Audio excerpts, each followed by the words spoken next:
Bien, iniciamos entonces. Bueno, buenas tardes, bienvenidos, bienvenidas. Desde el Grupo de Estudios Cultura, Naturaleza y Territorio damos inicio en el día de hoy con este encuentro a un ciclo de conversaciones denominado Geografías Nómades, Poshumanismo, Territorios, Desterritorios y Diferencias. Se trata de un ciclo, como bien ampliará Andrés enseguida, cuyo objetivo central es llamar la atención sobre una geografía que se enmarca en ciertas naturalizaciones, ciertos esencialismos territoriales, a las que refieren, por ejemplo, expresiones tales como la de vocaciones regionales o mundo globalizado, y a partir del reconocimiento de sus limitaciones y obstáculos, explorar una serie de movimientos ontológicos, epistemológicos y políticos, el nomadismo justamente al que refiere el título del ciclo, que colaboren en pensar, hacer, vivir múltiples, diversas geografías. Por su inspiración teórica, este ciclo también puede pensarse como una continuación no lineal de aquel otro que coordinara Azucena Castro desde este mismo grupo el año pasado, básicamente por su inscripción en las geografías no representacionales y en los debates que instalan las propuestas poshumanistas. Este ciclo ha sido propuesto y es coordinado por Andrés Núñez, miembro del grupo, una figura inicial de lo que en algún momento llamamos el satélite trasandino de este grupo. Andrés, le contábamos, es doctor en Historia por la Universidad Católica de Chile. Allí también hizo un postdoctorado en Geografía. Es profesor e investigador en el Instituto de Geografía de la Universidad Católica de Chile. Entre sus líneas de investigación se destacan temas de geografía cultural y geografía histórica, tales como los estudios fronterizos, producción del saber geográfico, imaginarios geográficos y geografías poshumanas. Se encuentra actualmente, actualmente está en Santiago de Chile, próximamente va a estar en Buenos Aires, haciendo una estancia este semestre en el Instituto de Geografía de la Facultad de Filosofía y Letras de la Universidad de Buenos Aires, en cuyo marco, en el marco de esa estancia, además va a dictar un seminario de doctorado titulado Geografías poshumanas y Desterritorio, intersecciones entre naturaleza, cultura y capitalismo, junto con otro colega, otro miembro de este grupo, que es Santiago Urrutia Rebeco. Andrés nos va a presentar ahora la propuesta general y la fundamentación del ciclo, para luego sí pasar a la exposición de Wenceslao, el invitado del día de hoy. Bienvenido, Andrés, te paso la palabra. Muchas gracias. Después presenta a Wenceslao, entonces, una vez que yo termine. Bien. ¿Sí?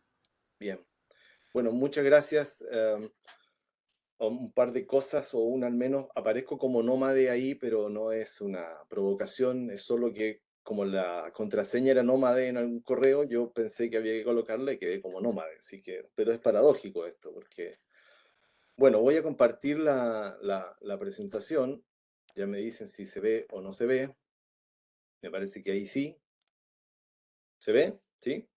Sí, se ve ahora. Quítale, hay Perfecto. una placa que está apareciendo de personalizar tu propia vista. Tenés que darle, me parece que cliquear ahí en entendido. No te entiendo bien. Acá tengo que... Aparece una placa azul que no sé si es de tu computadora o es de ahí mi. arriba. Sí. Ya, ¿me molesta mucho? Listo, ya está, perdón. Ah, ya, perdón. Bueno, nada, buenas tardes. Muchas gracias a todos. Estoy súper agradecido del grupo por la posibilidad de hacer esto. También esto se enmarca dentro de un proyecto Fondesit, ANID, en Chile, que venimos trabajando y haciéndonos preguntas en torno al poshumanismo, digamos, que también tiene otros nombres, como sabemos. Obviamente el concepto de geografías nómades tiene perdón, la influencia de Gilles Deleuze, como parece obvio a los que están más cerca del autor.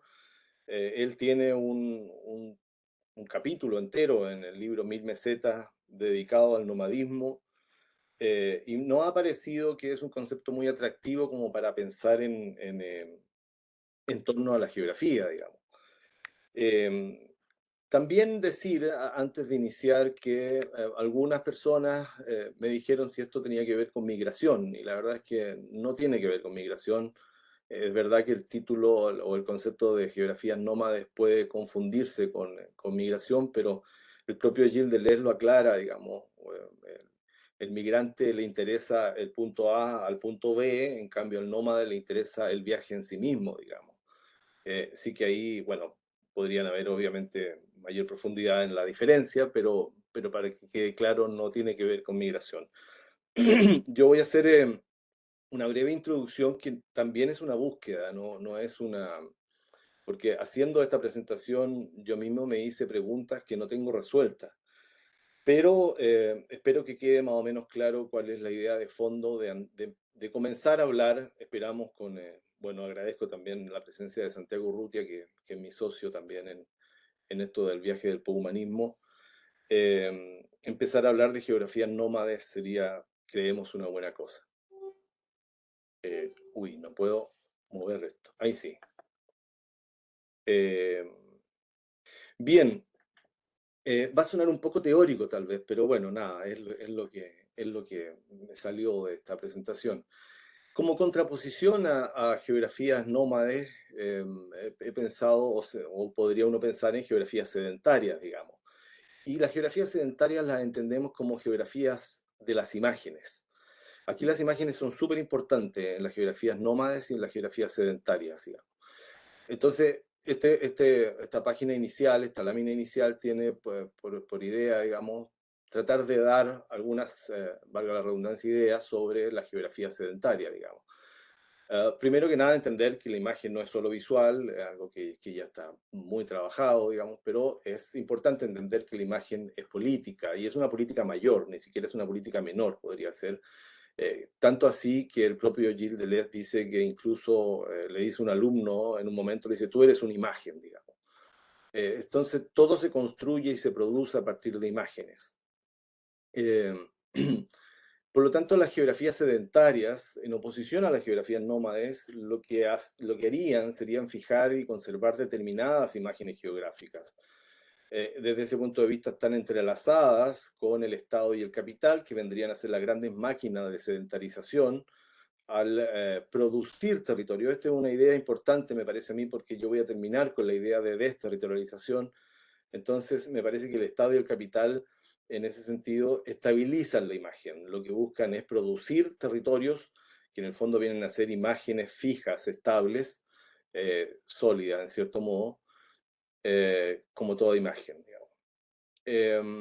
Desde ese punto de vista, la geografía ha estado, como también es muy sabido, ha estado siempre como al servicio, ha sido una herramienta del Estado, trabajando siempre en organizar, verticalizar, capturar la imagen e identidad. Entonces, simplemente nosotros decimos Chile es un país largo y angosto, Patagonia es el fin del mundo, como imágenes que nos constituyen, nos median políticamente y lo naturalizamos internamente. Así se producen territorios inmutables, cerrados, estáticos, atemporales y sin trayectorias de producción. Hace poco Eric Down escribió algo súper interesante sobre el cambio climático, precisamente echando de menos y criticando que los trabajos que se hacen desde la ciencia sobre el cambio climático se enfocan como naturales y no visualizan las trayectorias de producción. Y eso me parece a mí, me pareció muy interesante de leer. Seguimos. En contraposición, las geografías nómades serían geografías sin imágenes. Y pensar sin imagen, que es un poco el camino que proponen estas geografías nómades, sería desestabilizar la imagen y su repetición jerarquizada, digamos. Precisamente esa imagen que no se mueve, que es estática, el mundo es global, las fronteras son periferias, las vocaciones del territorio. Y al desestabilizar, pasamos de un espacio organizado por esas imágenes a la posibilidad de nuevos espacios. Esto es importante porque un aspecto importante de lo que vamos entendiendo por geografías nómades tiene que ver con el mundo de la creación, con el arte, podría decirse, en cierto, no como técnica, sino como creación, como invención, como nueva fabricación. Por eso que ahí he escrito la palabra otras geografías, digamos. Y me parece interesante pensar, a modo también de ejemplo o de referencia, pensar que, y destacar la relevancia de la geografía feminista como geografías nómades. Me parece que toda la propuesta que se ha venido dando ya hace varios años, hace muchos años, de la geografía feminista, actúan en cierto modo bajo esa lógica nómada, digamos, como resistencia a geografías oficiales. Ha sido súper importante porque nos ha permitido visibilizar una serie de otras perspectivas y no solo tienen que ver con el género, pero a partir de la geografía feminista se han trabajado, por ejemplo, la geopolítica cotidiana, que es otra perspectiva finalmente de la geopolítica. Entonces, en las próximas 3 láminas simplemente, y con eso voy a cerrar, eh, voy a decir algunas potencias de las geografías nómades. En el fondo, obviamente, estos números que están ahí, 1, 2, 3, 4, 5, qué sé yo, pueden ser 10, pueden ser 20 y pueden ser otros también, digamos. Pero nos parece que aquí se pueden enumerar algunas ideas para que quienes están presentes puedan hacerse una idea de lo que entendemos por geografías nómades. En primer lugar, la geografía nómades lo que haría sería descentrar al humano como único objeto de representación, digamos. Eso ya está bastante, también ha venido, no solo Gilles Deleuze, sino muchos otros autores han trabajado sobre el interés de descentrar al humano. Lo que importaría sería la cofabricación, más conocido también como ensamblajes, más que las jerarquías identitarias, es decir, poner al humano al borde. Esto es muy interesante porque nos abre toda una serie de posibilidades de trabajo y además me parece muy relevante porque es una crítica muy importante al proyecto de la modernidad en sí misma. En segundo lugar, podríamos pensar que las geografías nómades son geografías materiales, materialistas, y geografías del afuera.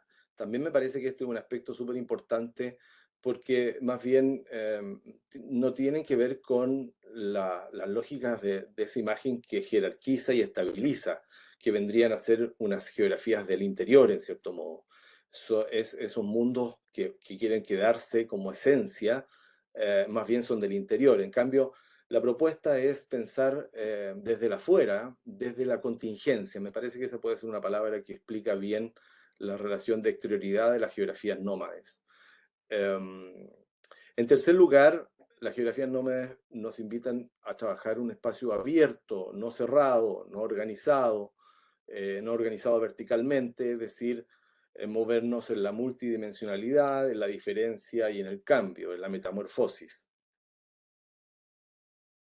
En cuarto lugar, no es una geo, y aquí hay elementos que me parecen importantes discutirlo en algún momento, no necesariamente hoy día, pero en algún momento me interesa discutir esto, no es una geo contra el Estado o los imperios, por más que evidentemente una geografía nómada se puede entender como geografía crítica, es más bien un desmontaje de la imagen. Eso es una propuesta metodológica. En el caso de Gilles Deleuze, él la propone en un texto que se llama el método de dramatización, digamos. Entonces, preguntarse más bien cómo, cuándo, dónde y quiénes producen el sopor identitario, es decir, la representación, la repetición de lo mismo, como quien va al cine todos los días a ver la misma película, digamos. Chile es un país largo y angosto, entonces todos los días vamos a ver la misma película. Desde ese punto de vista, el nomadismo invitaría al desmontaje de la imagen, de esa imagen dominante, jerarquizante, digamos. En quinto lugar, el nomadismo no como negación, también me parece un elemento súper importante, sino como creación. ¿Ah? El nomadismo quiere explorar nuevas pluralidades y ensamblaje de mundos. Aquí es importante, después de largas décadas de dominio de lo discursivo y del lenguaje como creador de realidad, etc., hoy día parece evidente que hay una serie de otros mundos posibles, más allá del lenguaje, eh, que también son lenguajes, pero otros lenguajes, que son nuevas perspectivas, digamos, de abordaje en lo geográfico, obviamente. La emoción, los afectos, los cuerpos, la materia, las prácticas, la animalidad, etc. En sexto lugar, creemos posible pensar en una geografía no binaria.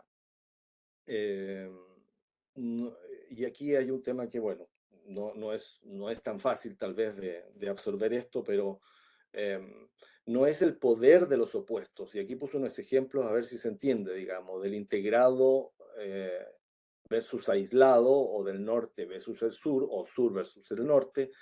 No es el poder de los opuestos lo que interesaría, digamos, sino comprender el dominio del valor diferencial de una fuerza o estrategia dominante, en ese caso lo integrado o el norte, respecto de otra fuerza dominada, en ese caso el sur o lo aislado, digamos.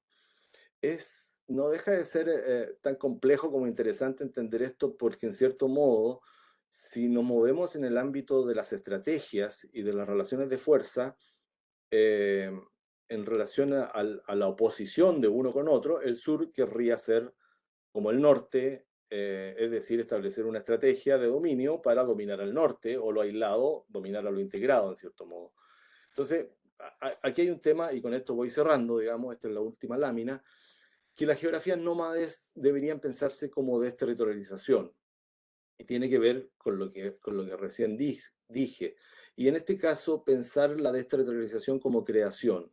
El aislamiento o el sur, para seguir con el ejemplo previamente dicho, deben verse como fuga, no comunicante con la fuerza o la estrategia de dominio, que sería la integración o el norte. Como lo dije, para no establecerse en fuerza de dominio, sino comprenderse como flujo, como huida de la imagen dominante, es decir, como geografías menores o espacios nómades. Me parece, insisto, que esto es clave porque es una propuesta no binaria, y que invita a la creación, invita a la creación de nuevos mundos. Algo no sencillo, porque significa irrumpir, eh, desobedecer, desestabilizar la imagen dominante, los valores dominantes, en cierto modo. Entonces termino bajo esta idea de invitar a pensar las geografías nómades como desterritorialización. Obviamente esto no tiene que ver con la idea de que está tomada como imagen del capital respecto a un mundo desterritorializado. Son cosas distintas, que no se confundan en eso, digamos. Y termino con la frase de Deleuze y Guattari, que dice: la relación de los pueblos sedentarios con la tierra es mediada por un régimen de propiedad o un aparato estatal. El aparato estatal, el gran capturador de las imágenes y la identidad, digamos. Mientras que en el caso de los nómades, es la desterritorialización la que constituye la relación con la tierra. Bien, eh, eso es lo que yo quería transmitir. Espero que se haya entendido algo. Fue tal vez un poco filosófico, teórico, pero como me parece en cierto modo que este seminario puede ser fundante para seguir desarrollando la idea de geografías nómades, pareció importante exponerlo de este modo. Muchas gracias.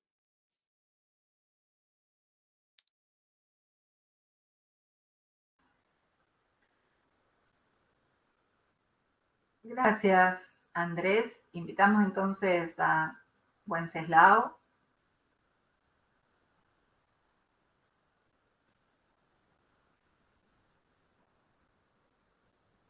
Boa tarde, buenas tardes.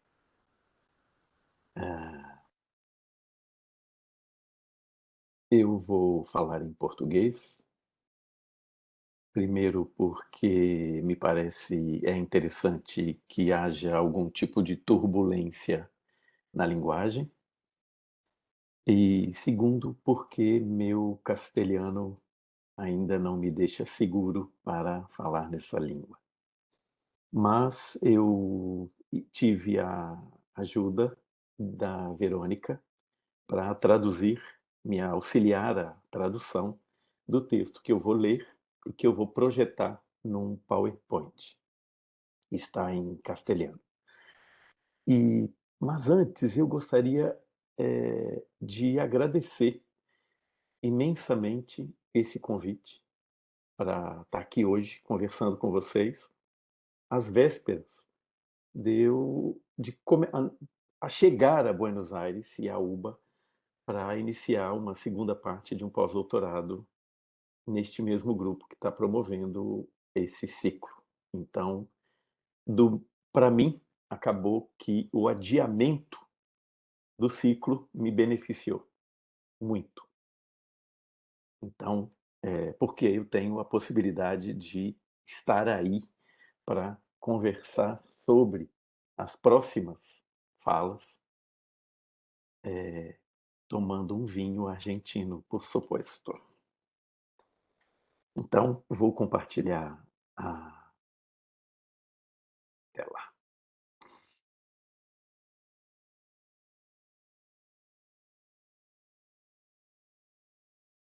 Vocês estão vendo? Sí, perfecto, vemos. Aparece el despliegue de Filminas a la izquierda. Ahí está, perfecto. Ahí está. Perfeito. Gracias.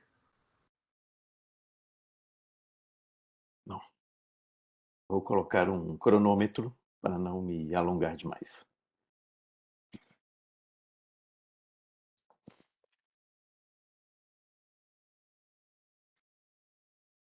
Bom, em algum momento do meu percurso de investigação,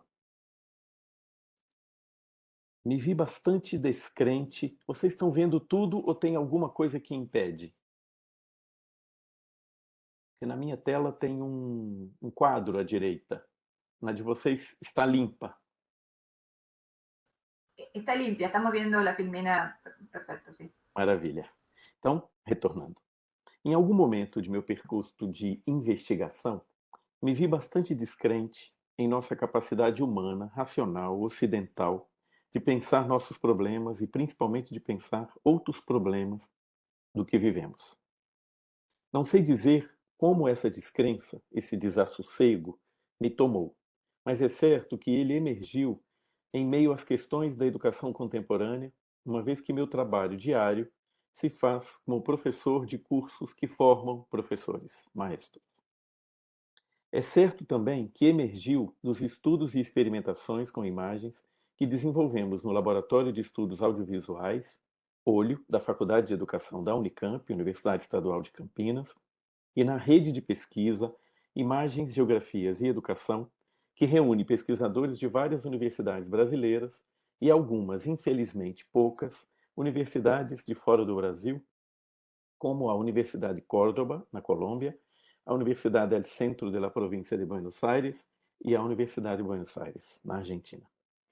Também é certo que isso se deu quando o meu corpo-pensamento já estava atravessado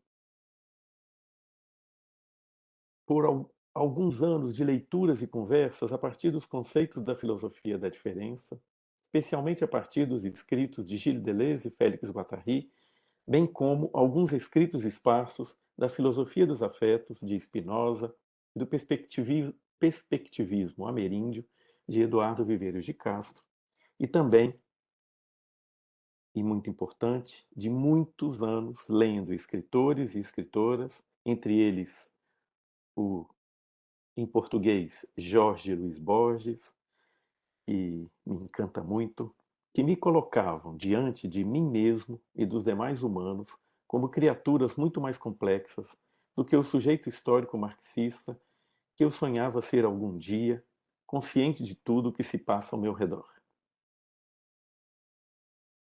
Nesse contexto de desamparo, encontrei com Dorin Massey e sua concepção de espaço como interação e devir, que, em sua complexidade, deslocava a política do pensamento espacial para o lugar, o local como foco, para a inescapável geometria de poder que a singular constelação de trajetórias heterogêneas imprime em nossos corpos no lugar que habitamos.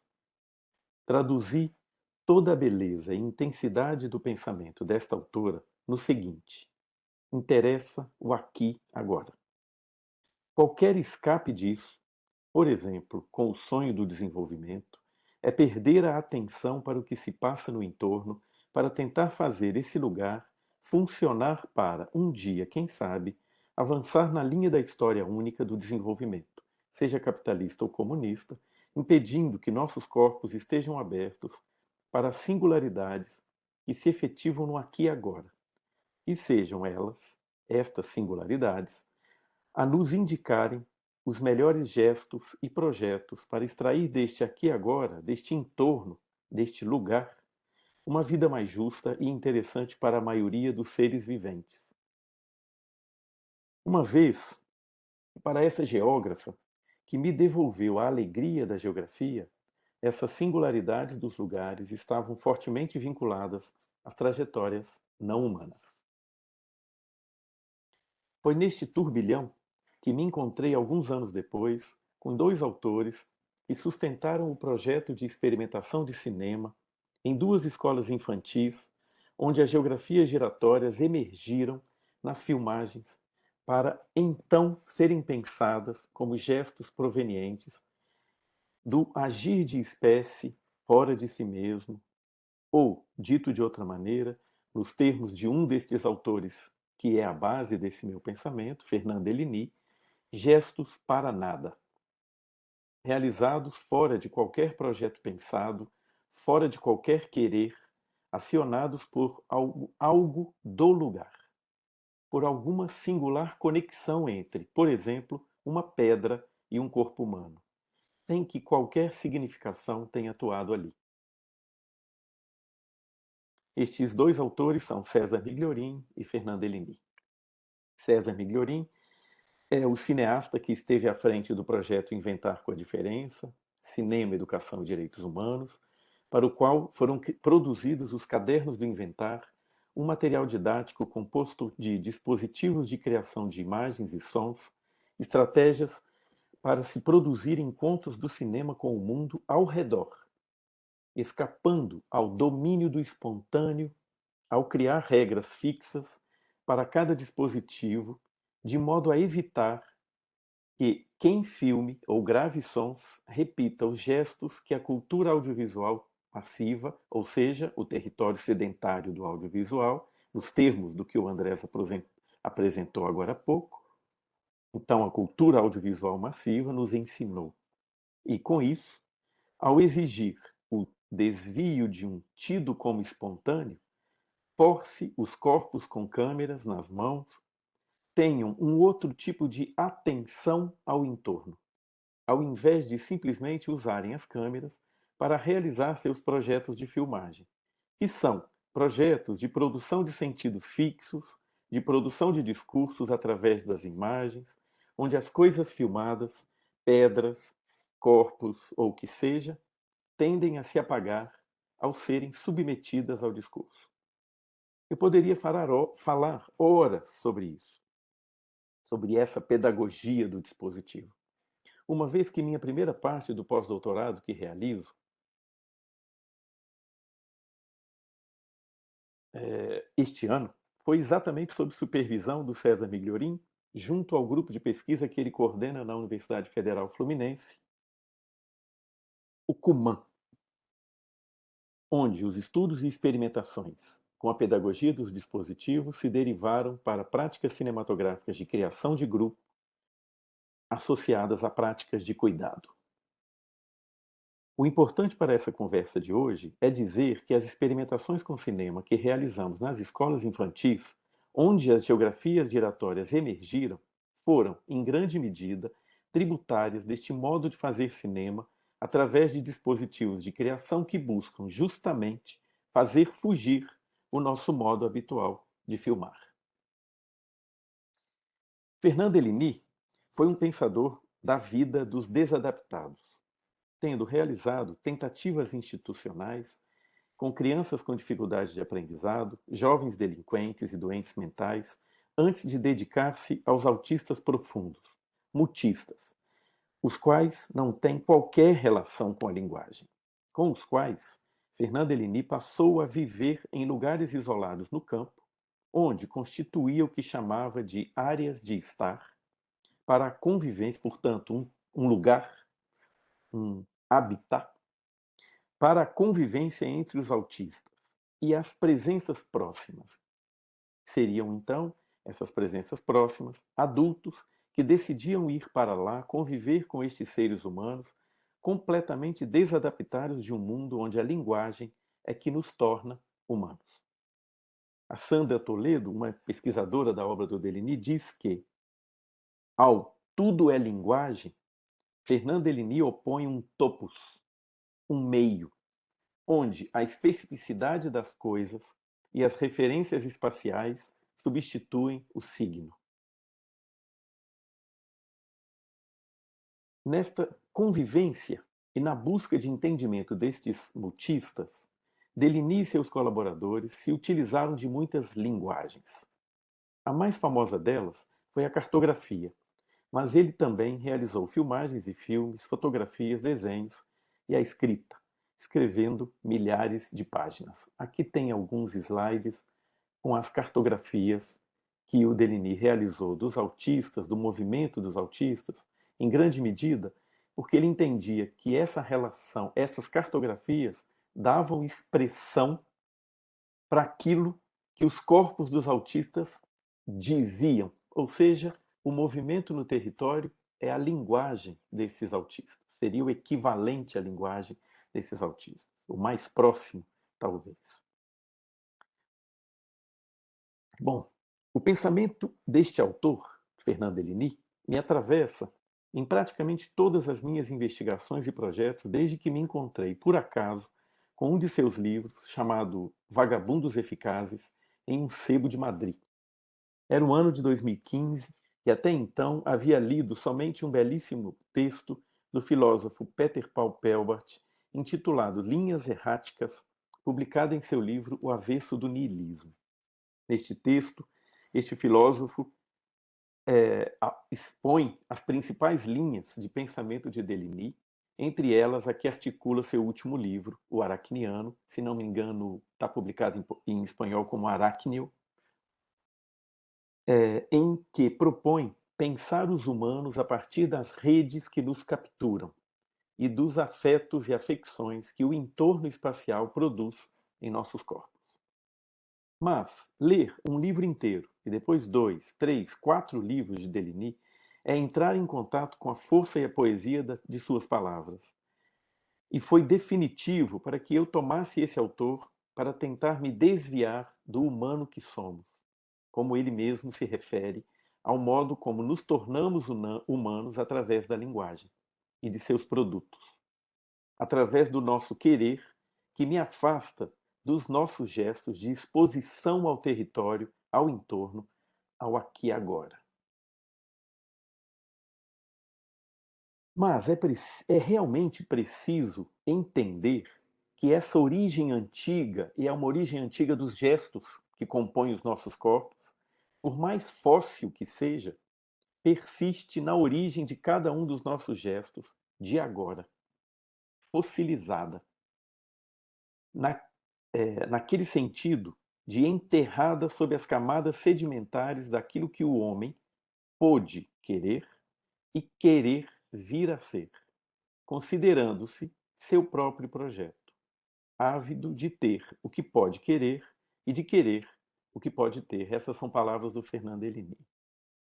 Esse autor afirma também que para o humano a mão é a primeira, para o humano a mão é primeira e seus traços são comuns e comuns à espécie, indicando, portanto, para cada um de nós que essa mão não é sua, mas a mão de humano, e nada mais, abandonado ou quase, aventurando-se a experimentar o real. Aqui, espero tenha ficado claro o quanto que ele estabelece uma preponderância do corpo em relação à linguagem. Por isso, a mão vem primeiro, e não a linguagem vem primeiro. E essa mão é relativa à espécie humana e não a cada indivíduo. Uma mão específica, relativa à espécie humana, reiterativa de gestos que estariam, por assim dizer, fossilizados em nossos corpos e só emergem quando a linguagem e sua significação não se interpõe entre nossos corpos e os demais materiais que compõem o mundo, que compõem cada lugar território onde vivemos.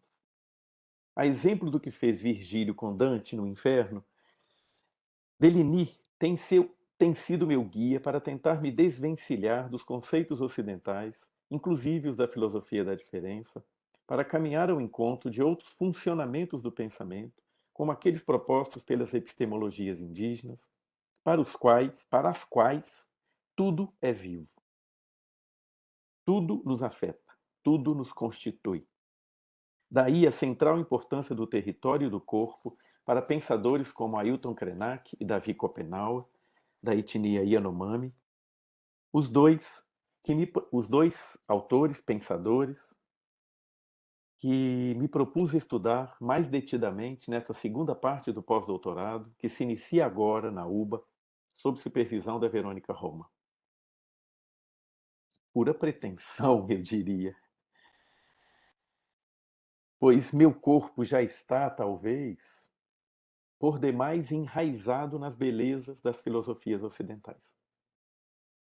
Mas sinto que mesmo algumas fagulhas destes pensamentos podem me auxiliar a inventar dispositivos de cinema que tenham a potência de gerar outros tipos de atenção ao entorno, de modo a levar as crianças e também os adultos a reparar mais no mundo, à sua volta, e menos em seu próprio interior, em seu si mesmo, deixando de se ensimesmar para se expor aos afetos que nos chegam todo o tempo, das trajetórias heterogêneas que compõem o lugar que habitamos. Notem que utilizei o verbo reparar para utilizar aquele que Deligny utilizava, que poderia ser entendido num certo desvio do sentido do próprio verbo, como parar de novo, prestar atenção. Desculpe. Afetar, deixar-se afetar, ao invés de perorar. O verbo que Deligny opõe ao reparar, que seria algo como fazer um discurso utilizando-se das coisas ou das imagens para dizer ou provar algo. Pois bem, todo esse preâmbulo se deve ao fato de que eu entendo as geografias giratórias, a que se refere o título desta fala, não propriamente como uma invenção, mas como uma descoberta que emergiu nas imagens, para um desdobramento, ou melhor, como um desdobramento do pensamento do Fernand Deligny, que povoavam o meu corpo, e o projeto Lugar, Escola e Cinema, Afetos e Metamorfoses Mútuas, proposto por mim e desenvolvido de 2019 a 2021 em 2 escolas infantis da periferia da cidade de Campinas, no Brasil, no âmbito de uma política pública de implementação de cineclubes escolares, programa Cinema e Educação da Secretaria Municipal de Educação de Campinas, do qual tenho sido parceiro desde 2016. Numa das infinitas conversas com as professoras que participaram do projeto, após assistirmos filmagens feitas por elas, uma delas, Meire Pereira, formada em psicologia, se incomodou. Só um minutinho. Essa é a capa do último material que produzimos neste projeto, que são, então, dispositivos de cinema para experimentar o lugar a partir de um outro tipo de cinema. Então, voltando. Então, uma delas, uma dessas professoras, formada em psicologia, se incomodou muito com minhas proposições baseadas nas ideias de Fernand Deligny, levando-nos a pensar juntos e a escrever sobre uma destas proposições. Entender o gesto reiterado de girar, presente em muitas filmagens, como um agir de espécie. As geografias giratórias, portanto, seriam oriundas de gestos para nada, agires de espécie acionados por coisas do lugar, em algum corpo humano, e foram descobertas num contexto cineclubista. Ao vermos e conversarmos sobre as imagens, portanto, elas são uma afecção das imagens produzidas em nossos corpos, um efeito do gesto de reparar no entorno. Nós reparamos nas imagens dentro do cineclube, e as professoras cineastas repararam no gesto de girar das crianças no território do Parque das Escolas. Antes de vermos as imagens, trago um pouco mais de Fernand Deligny e de como seu pensamento se dobra no projeto e no como miramos as imagens. Eu vou deixar vocês lerem essa parte.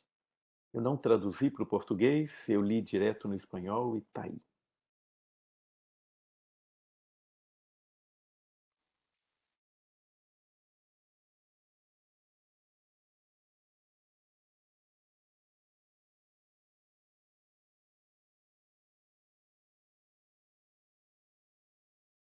Nesta citação, acompanhamos Fernand Deligny deslocar o si mesmo para o nada. Do sujeito que se reconhece a si e ao outro como algo fora de si, para o localizar e localizar-se para além da linguagem. O ninho a que se refere era autista profundo. Esse autor entende que os autistas são humanos que não se localizam no mundo através da linguagem, mas sim num localizar-se mútuo do e no lugar, onde vivem, com e junto das coisas que aí coexistem. A partir de sua vida junto e com os autistas, Deligny questiona o que seria o humano e propõe pensá-lo a partir da noção de território.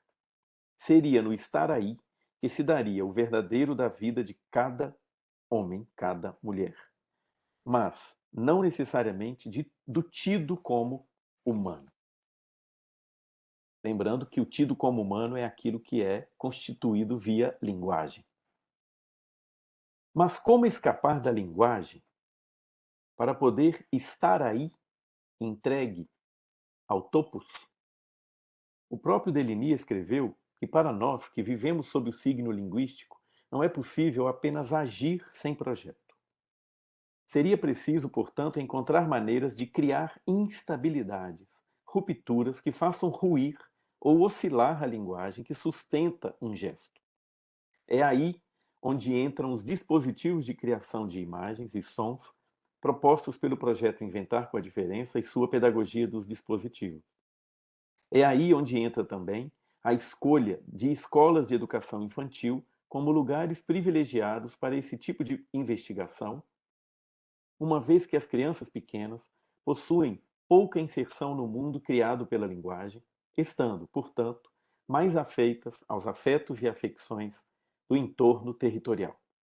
E é aí também onde entra a escolha por trabalhar com professoras que desconhecem a linguagem audiovisual.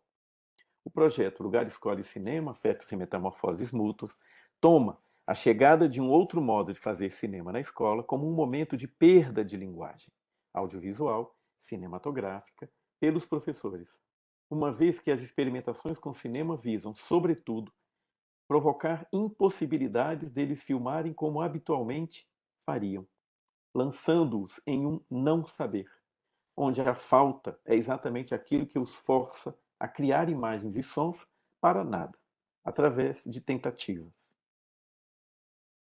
Os corpos câmeras dos professores estariam, portanto, experimentando e experimentando-se o lugar, escola, na ausência da linguagem audiovisual que os amparariam em suas filmagens, forçando-os a uma certa condição autista que faria com que os elementos do território atuem como força de afetação maior que o si mesmo de cada professor, fazendo com que as filmagens venham a se dar ao sabor das errâncias de cada corpo-câmera afetado pelos acontecimentos do lugar escola. Estar em errância pelo lugar seria uma entrega ao topos. Entregar-se ao topos seria equivalente a reencontrar-se com os agires de espécie, aquilo que está soterrado pela linguagem e suas derivações, a cultura, o sujeito, o indivíduo, o sujeito que reconhece a si mesmo e o si mesmo como aquele que tem projetos e atua no mundo a partir desses projetos. Estes agires estariam fossilizados em nossos corpos sob muitas camadas de signos provenientes da linguagem, signos que sobrecarregam as coisas de significado, impedindo que nossas relações se efetivem com elas, uma vez que essas relações são antecedidas pelos signos. Não nos relacionamos com uma árvore, com uma cadeira. Desculpem, esqueci de passar o. Então, não nos relacionamos com uma árvore, com uma cadeira, com um vento, mas com os significados que eles têm em nossa cultura. Bom, agora eu vou interromper esse compartilhamento e vou compartilhar com vocês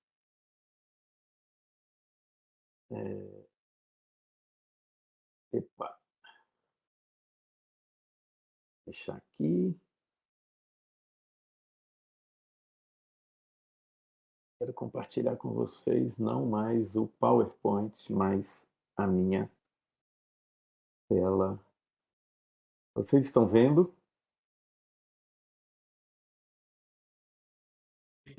Sí, estamos viendo, entrando a YouTube, sí. Pero no se escucha así. No se está escuchando. Se está viendo, pero no se está escuchando. Ah. Bueno, no es tan importante escuchar. Entonces vamos a seguir porque estoy un poco retrasado en mi ponencia.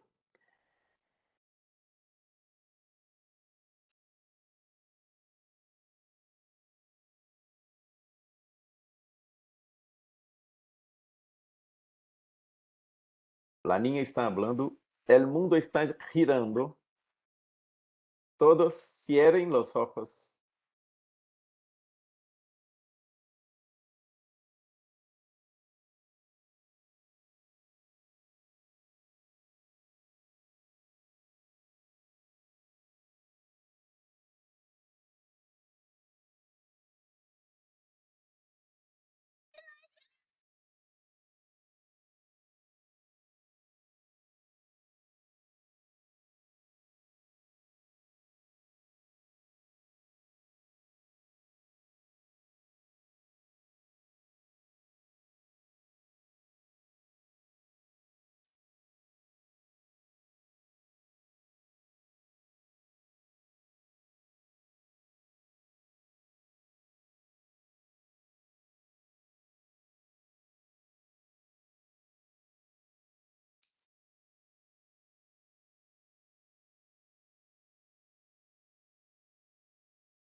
Oi, gente!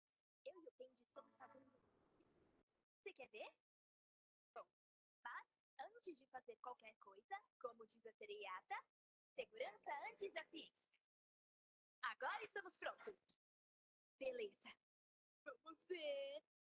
Deixa eu mexer um pouquinho.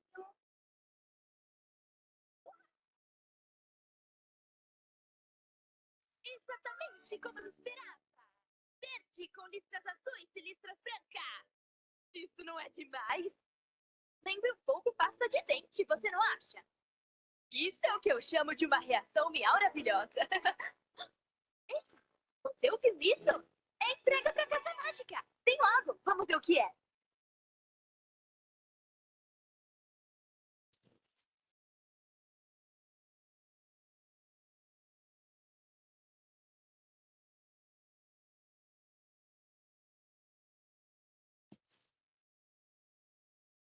Bueno, volvemos ahora a...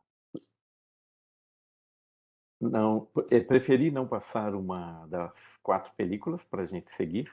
Tenho ainda 10 minutos e vou ser o mais breve possível aqui. Bom, foi exatamente vendo películas como estas que nós notamos que o mundo é o que gira. Em algumas das películas feitas no jardim da infância, né, na escola infantil, as coisas giram ao girar do corpo das crianças. As crianças gostam desse girar, buscam brinquedos e situações onde esse gesto se realiza individual ou coletivamente. Então nos perguntamos: seria esse gesto, girar, um gesto reiterativo, aquele denominado como atuar por Fernand Deligny, ou seja, um dos gestos que foi soterrado sobre as muitas camadas de significação da linguagem e que, portanto, são efetivados para nada, ou pelo menos pelo que nós chamamos de para nada? As professoras teriam filmado esse gesto porque ele o gesto de girar das crianças acionaria nelas esse mesmo atuar, agir, esquecido em seus corpos.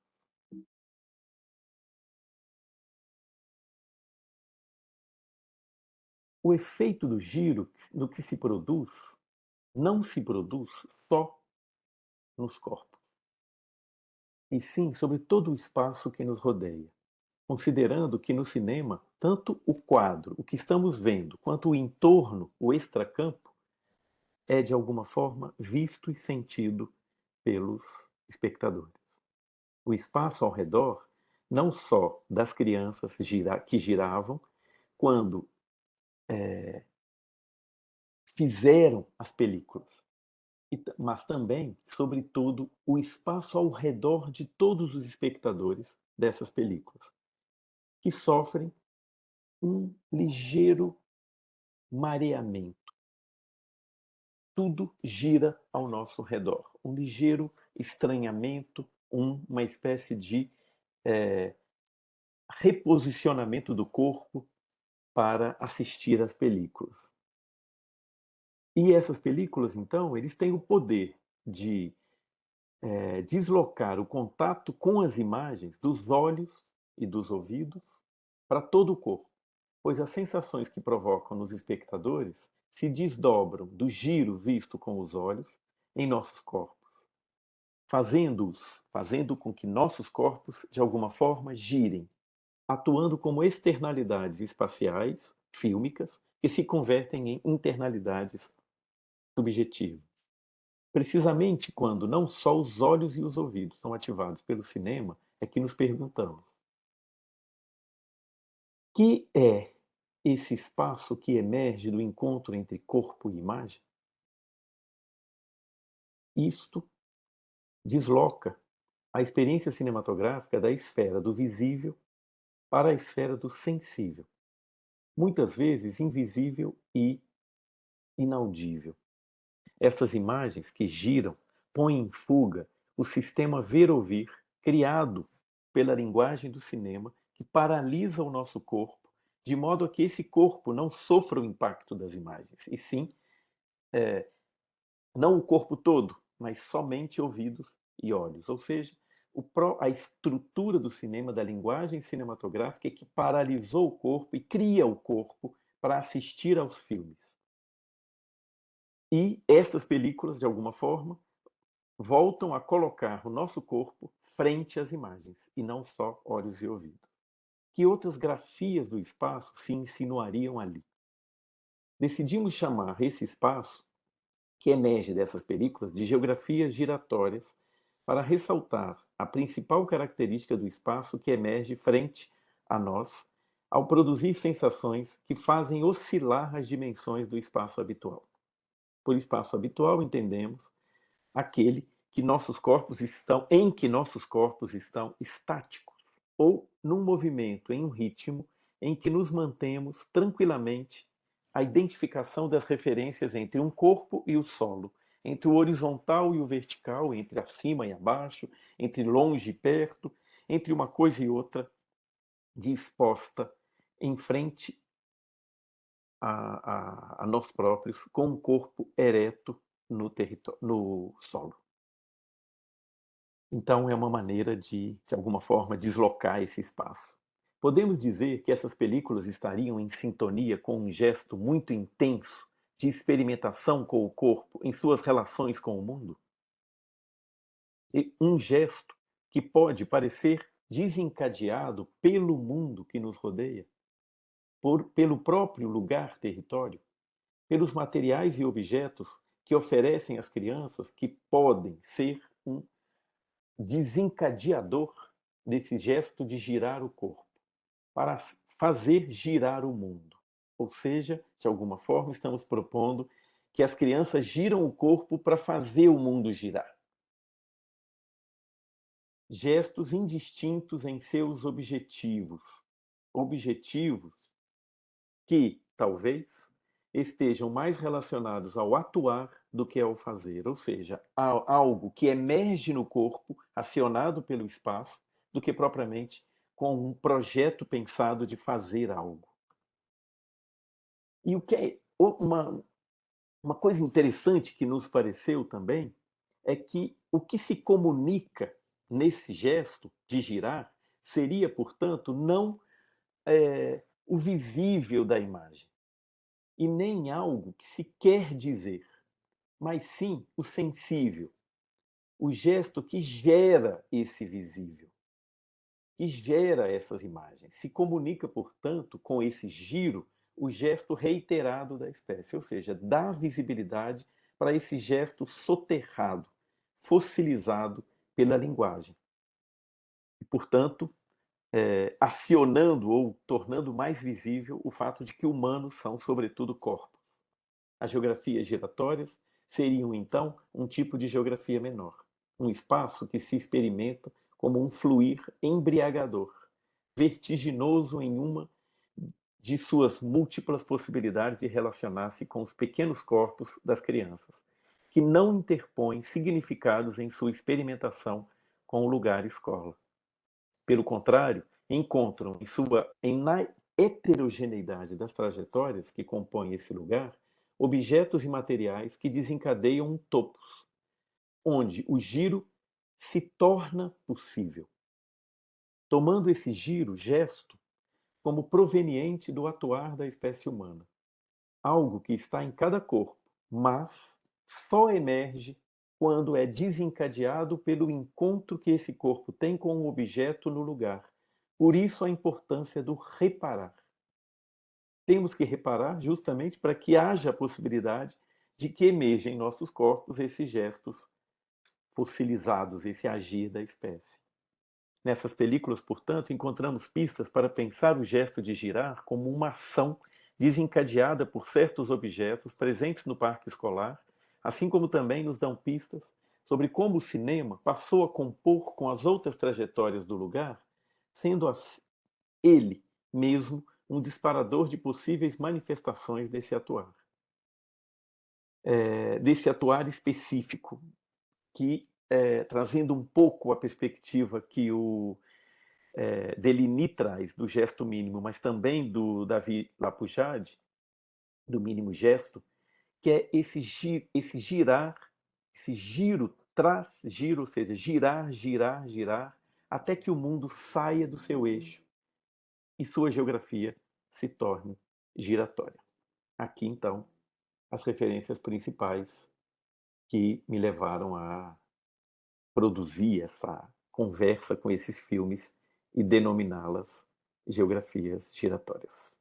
Então, é isso. Muito obrigado. Muchas gracias, Wenceslao, por tu propuesta, por tus reflexiones en geografías giratorias. Recordamos, perdón, no lo hicimos antes, Wenceslao es graduado en geografía, es doctor en educación, es profesor del Departamento de Educación de la Unicamp y la Universidad de Campinas, Brasil, es investigador del Laboratorio de Estudios Audiovisuales de la Unicamp, integra la red de investigación en geografía, imágenes e educación y también otra red, la red Kino, que es la red latinoamericana de educación, cine y materiales audiovisuales. Nuevamente, gracias, Wenceslao, un placer, y abrimos entonces ahora el espacio para las preguntas, para el diálogo. Los asistentes que están participando pueden escribir sus comentarios, sus preguntas en el chat, o bien, no sé, Kush, podríamos abrir los micrófonos por si alguien quiere hacer su intervención de manera oral, si les parece. Por supuesto. Gracias. Bien, están agradeciendo aquí por el chat, Carolina, la presentación, Wenceslao. Bien. Bueno, mientras van apareciendo intervenciones, preguntas, pensaba un poco en el diálogo entre la presentación de Wenceslao y también la introducción que hizo Andrés del ciclo, en la cual se enmarca esta invitación a Wenceslao. Ambos nos hablaron de geografías menores, ¿no? La propuesta de geografías nómades, las geografías giratorias, refieren a unas geografías menores. Les pediría si en algún momento pueden abrir esta idea de geografías menores, con qué dialogan las geografías menores, por qué sus geografías, estas geografías que están explorando, o las que están reflexionando, serían menores respecto de qué, un poco abrir ese debate, si les parece. Sería por ahí una punta para entrar a conversar. También pensaba, mientras siguen apareciendo otras preguntas, sigo interviniendo, pensaba en tu propuesta, Wenceslao, que viene desde el campo de la educación en relación con lo audiovisual, con el cine, y retomando aquella idea también que decía al principio Andrés, de la búsqueda por desestabilizar imágenes estáticas, imágenes oficiales. Esta experiencia que vos estás planteando, de estas geografías giratorias, ¿a cuáles imágenes estáticas estaría desestabilizando?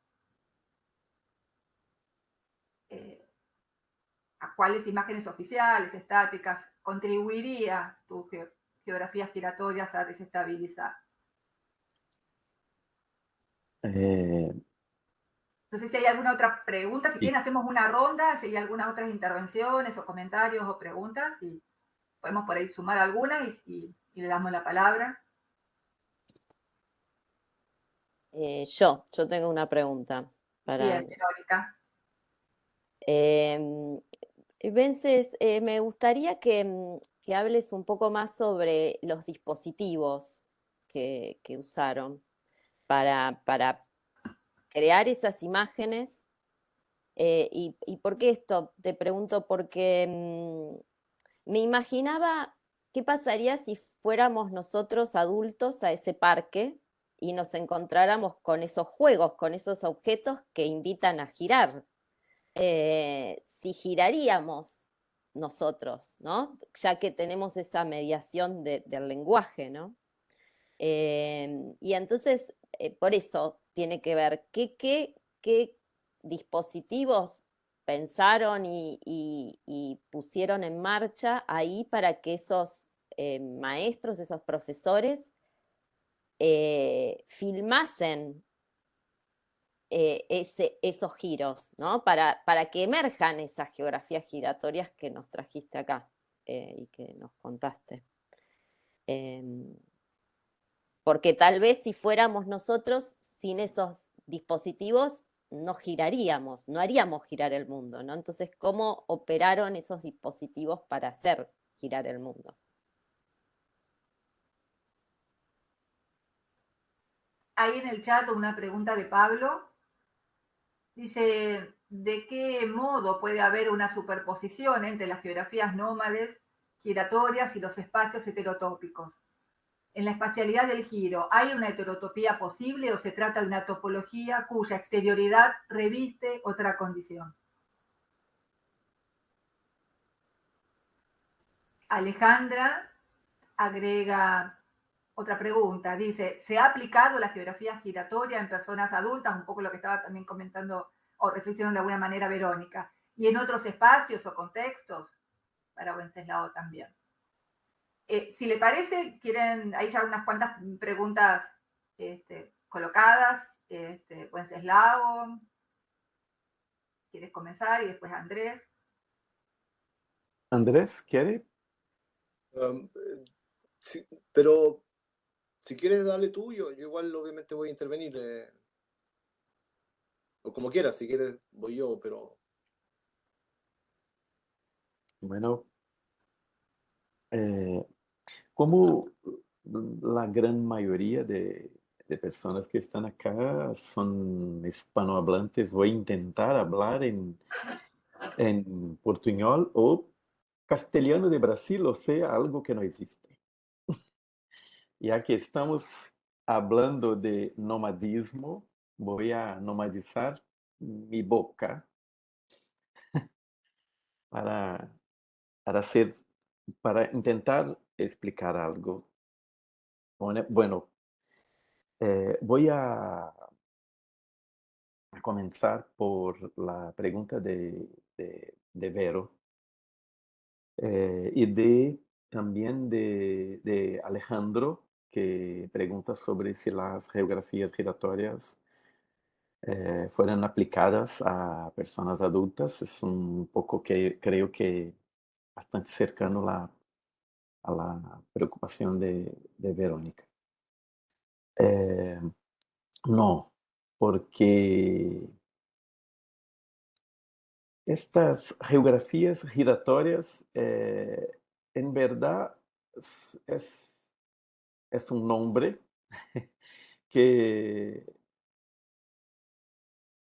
yo y la profesora, la maestra Meiri, inventamos para nomear algo de que nos gustaría hablar, escribir, proponer que ellas exponen o dan expresión a algo que se pasa en nuestros cuerpos y no en nuestros cuerpos en relación de intensidad con algo del lugar, del aquí ahora. Entonces, estas geografías giratorias nos ponen delante de un gesto, se dice gesto, un gesto que no es deliberado, no es una propuesta de las personas, y sí algo que podemos decir que algo que es una conexión que solo existe porque hay algo en el lugar que acciona este gesto. Por eso, esta pregunta que Verónica me hizo, ¿es esto? Me hizo. Creo que no tengo cómo responder, porque los dispositivos tienen la intención no de hacer emergir uno tipo de gesto, de movimiento o de atención, pero tienen la intención exacto de promover, como intensificar la necesidad de reparar, de prestar atención, de parar para mirar un espacio cotidiano, un espacio que parece que no parece a nosotros que ya lo conocemos todo. Y entonces los dispositivos tienen la intención de como que romper o mismo impedir que nuestros gestos habituales, sea los gestos de hacer cosas como los niños y niñas, sea la manera de segurar o de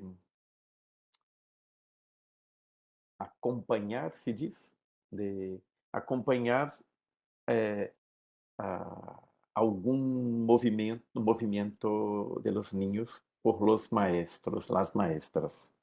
Entonces, no sé si está claro para Alejandro y para Vero que estas geografías giratorias, ellas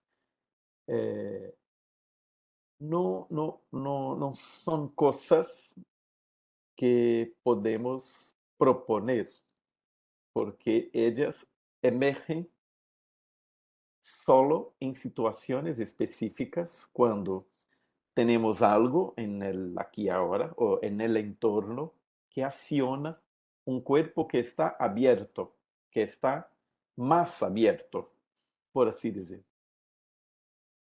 Eh, y es en este sentido que pienso que esta es un tipo de geografía menor. Ahora entrando en la pregunta de Hortensia, ¿por qué es una geografía que no es tributaria del humano? No es posible hacer un mapa. No es posible porque solo porque tengo el deseo y tengo el método. Es necesario accionar algo que está como que submerso. O sea, es necesario encontrar dónde está o dónde están las otras maneras de nos hacermos vivos y afectados por las cosas del mundo o, en los términos de Dorin Massey, de las otras trayectorias heterogéneas que están acá, están todo el tiempo, este bolígrafo, todo, ¿cierto? Entonces, eh, ahora pienso que la, las imágenes de geografía mayor que están a ser desestabilizadas por las geografías giratorias son principalmente las audiovisuales o fotográficas, porque las imágenes fotográficas y audiovisuales parten de la posición de un cuerpo parado o en movimiento lento. No lo sé cómo se dice en español, pero con los pies en el suelo y con una posibilidad de hacer esto y encontrar, o sea, se situar en algo, en un territorio estable. Y entonces es que estoy intentando invertir. Son las imágenes que producirán nuestros cuerpos, así, estable delante de ellas. Y entonces si tengo otro, si puedo convivir con otros tipos de imagen, mi cuerpo, si tiene la posibilidad de tornarse otro, si dice esto, tornarse otro, devenir otro, así. Bueno, creo que son estas respuestas y por eso no sé si está claro dónde estoy a intentar dizer con geografías menores. Lo que estoy a intentar dizer es que todo lo que es minoritario y tiene la fuerza, la potencia de impedir que el pensamiento que habló Andrés. El Chile es angosto y largo. Si hay un mapa que, en que esta frase no se sustenta, no se puede decir sin se sentir un poco incómodo, este mapa es algo que actúa como geografía menor, porque geografía menor no es algo, y sí una potencia, algo que tiene la potencia de desterritorializar el territorio establecido, ¿no? Bueno, espero que tenga sido más claro. Por ese lado, muchas gracias. La verdad es que creo que respondiste ya un poco las preguntas, pero voy a ahondar en algunas cosas. Me encantó eso que dijiste al final, que el mundo se salga de su eje y la geografía se vuelva giratoria. Realmente me pareció de una potencia muy, valga la redundancia, potente. Muy fuerte, muy. A ver, respecto a la geografía menor, que no se entienda geografía menor como el sentido del lugar en sí mismo o que se vaya a romantizar algo que podrían ser los lugares en sí mismo, digamos. Me parece que el asunto va un poco más allá, digamos. Estuve en una reunión donde conversábamos algo que es importante entender, que el poder es un asunto de estrategias. Y como tal, finalmente podríamos pensar que en esas lógicas de las estrategias de qué voluntad de poder logra dominar a la otra, pareciera ser que en cierto modo los partidos políticos juegan a ese juego de política mayor, podríamos decirlo así. No hay en esa lógica una política menor, pero no porque sea menor en el sentido de que hay grupos que se juntan en un barrio solamente, digamos. Me parece que el desafío es entender que esa política menor y en tal medida una geografía menor implica un desplazamiento.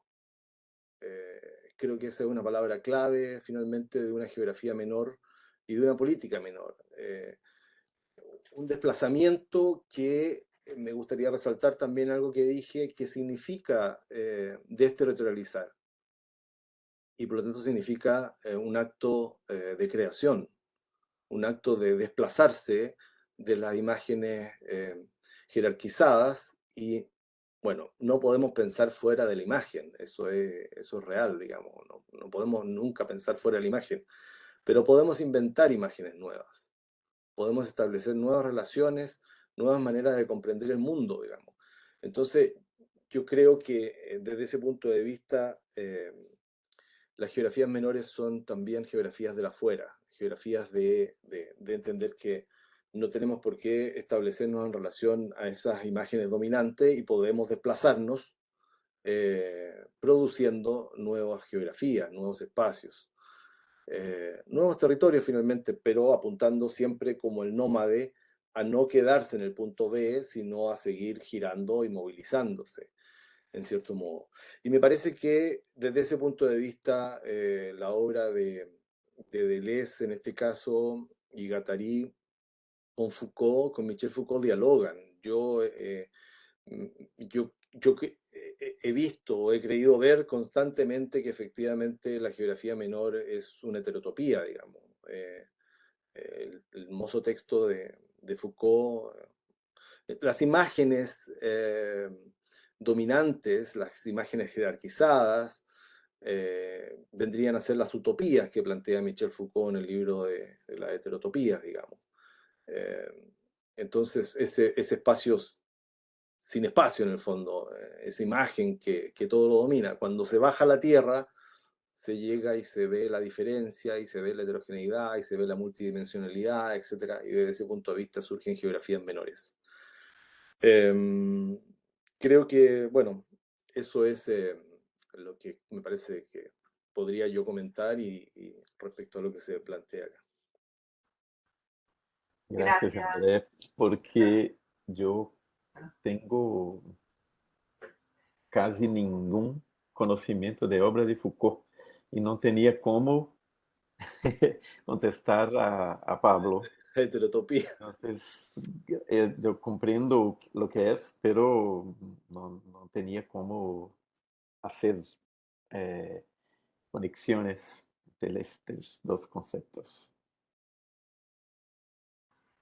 Bueno, hay otra pregunta que hace Carlos Queiroz, saluda, y dice que le gustaría ir un poco más, Fuences, sobre la cuestión de la relación y la diferencia entre no lo puedo decir, lo aleatorio y la nada como elección. Teniendo en cuenta que una o cualquier elección no es justamente presuponer la imposibilidad de una nada. ¿Sería posible que no existiera intencionalidad? ¿No se estaría confundiendo aleatoriedad? Bien, salió con eso. Bom, como Carlos é brasileiro, vou responder em português e se não me compreendem, me digam. Eu penso, talvez eu esteja equivocado, mas eu penso que a própria ideia de aleatoriedade considera exclusivamente o humano como acionador de um gesto. Quando a intenção do Fernand Deligny, com estes gestos reiterativos, são gestos que existem e não significam nada. E justamente por eles não terem nenhum significado, ele os entende como gestos para nada. Os gestos autistas, que ele, por exemplo, entendeu como para nada, os autistas, quando têm algum tipo de intensidade na conexão com algum ponto no território, eles param e brincam com a saliva. Então, é um gesto reiterado e que, na verdade, não tem nenhum sentido, a não ser dar expressão ou dar vazão para um encontro entre um corpo e algo no território. Ou seja, do ponto de vista do Deligny, não há nada de aleatório no gesto de girar das crianças. Ao contrário, é um gesto fossilizado, é um gesto muito anterior. É um gesto que emerge de um monte de camadas sedimentares que buscam de algum, ou que talvez possamos dizer que a cultura ou a linguagem apagou o sentido desse gesto. E ele hoje, né, no nosso mundo, ele é um gesto para nada. Então, seria muito interessante se cada um de nós, voltando um pouco à pergunta da Verônica,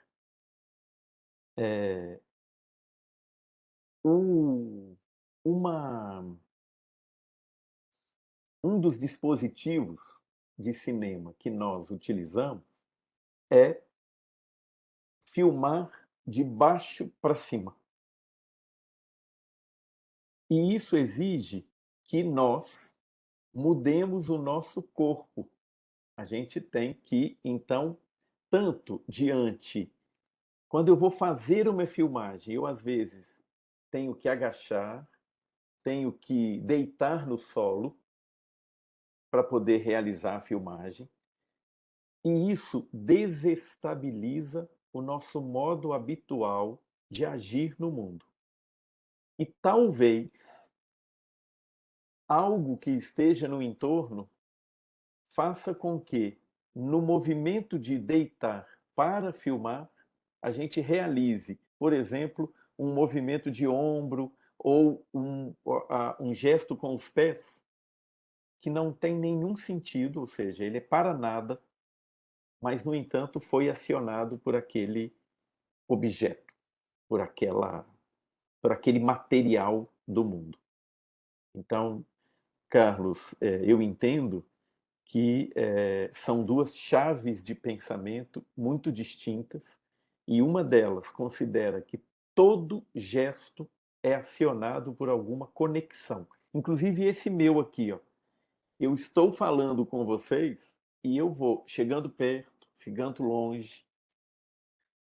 É uma relação, é uma conexão com vocês, com a tela, com o computador, não só com vocês, pessoas, mas também com o computador. Enquanto a ideia de aleatório tem a ver muito mais com o humano, com algo que se dá a partir do si mesmo, e não a partir de algum tipo de conexão. Porque me parece que o pensamento do Deligny tem potência para pensarmos outras geografias, justamente porque o que ele está, de alguma forma, nos dizendo é que os gestos fossilizados, aqueles que a gente não tem consciência deles, talvez sejam os gestos mais humanos.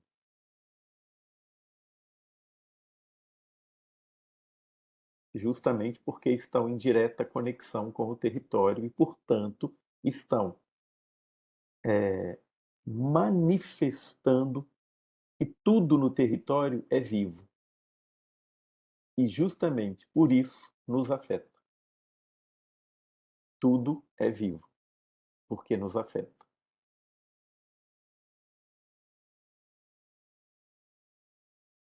Eu vou só completar um pouquinho mais a minha fala. O que significa que todo o esforço da cultura, todo o esforço da linguagem do Ocidente é justamente impedir que as relações entre corpo e território se efetivem. Por isso, vidro, asfalto, liso, tudo que faz com que a gente não tenha que reparar, não tenha que prestar atenção. Ou seja, nós vamos, de alguma forma, matando a variedade, o heterogêneo do território, e isso faz com que o território, o espaço, pareça morto.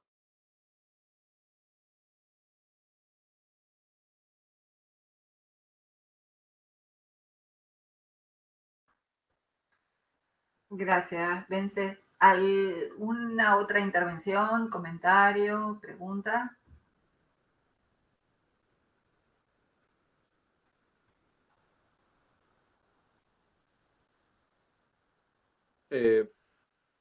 No sé, tal vez,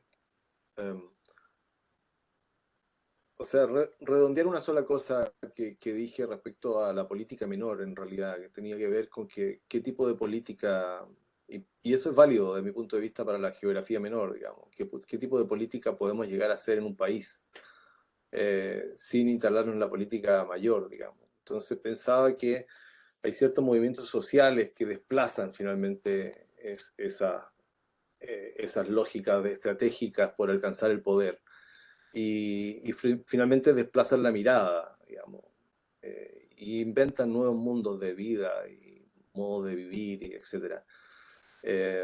Me parece bonito ver la geografía también desde ese modo en torno a la geografía menor, digamos. Yo no sé, si comentamos lo que viene más adelante, ¿lo haces tú? Sí. Sí, lo podríamos comentar ahora si no hay más intervenciones. Me quedé pensando en lo que decías de inventar nuevas formas, también en otro caso de la visibilidad a otras que siguen existiendo, ¿no? Que no han sido aniquiladas, digo, que están, ¿no? Que se recuperan, se visibilizan. Pero bueno, ese va a ser tema justamente quizás que también se pueda seguir charlando, conversando en el próximo encuentro, que va a ser el primer jueves de septiembre. Va a ser la segunda conferencia de este ciclo, que precisamente la va a dar Andrés, y que se va a titular Geografías nómadas, aproximaciones de lesianas, ¿no? No. Oh, Hay una perdón, media. entonces hacelo vos. Hacelo No, vos. es que, no, la segunda conferencia tiene que ver con la agencia vegetal y la dicta. Dale, presentala vos, perdón, me quedé con el... Perdona, listado sí, anterior. en un momento iba a ser yo, digamos, pero Tenés razón, perdón, hice lío. Borremos esta parte, Kush, y vayamos a la presentación de la próxima. bien, ¿la digo? Dale, por favor. Ya, tenemos en el 8 de septiembre, en este mismo horario, tenemos la conferencia de Leticia Durán, de la UNAM, y Juanita Zumberg, de British Columbia, ambas trabajando sobre la agencia vegetal y el final del paraíso, el sargazo en el Caribe mexicano. Muy interesante, creo yo, estar ahí porque efectivamente están de lleno en el posthumanismo y al humano lo dejaron en un borde hace un buen rato. Así que resulta interesante empezar a comprender el mundo sin que el humano esté en el centro. Eso, y no sé, la próxima, bueno, ya después viene otra el 6 de octubre. Bueno, esto ya ustedes lo saben, sí que yo creo que, pero viene con el Colectiva Materia, que bueno, fueron mis profesoras en un momento, y las profesoras de Santiago también, que son notables filósofas, diría yo, y ellas están de lleno en el materialismo poshumano también. Así que me parece que vienen interesantes sesiones respecto a lo que podríamos entender por desplazamientos geográficos. Bien, gracias Andrés por corregir ahí eso. Y bueno, gracias Wenceslao, sobre todo por tu presentación, tu tiempo. Te esperamos aquí pronto. Y bueno, muchísimas gracias a todos los y las participantes de este encuentro. Nos estaremos viendo entonces el jueves 8 de septiembre junto con Juanita y Leticia. Gracias.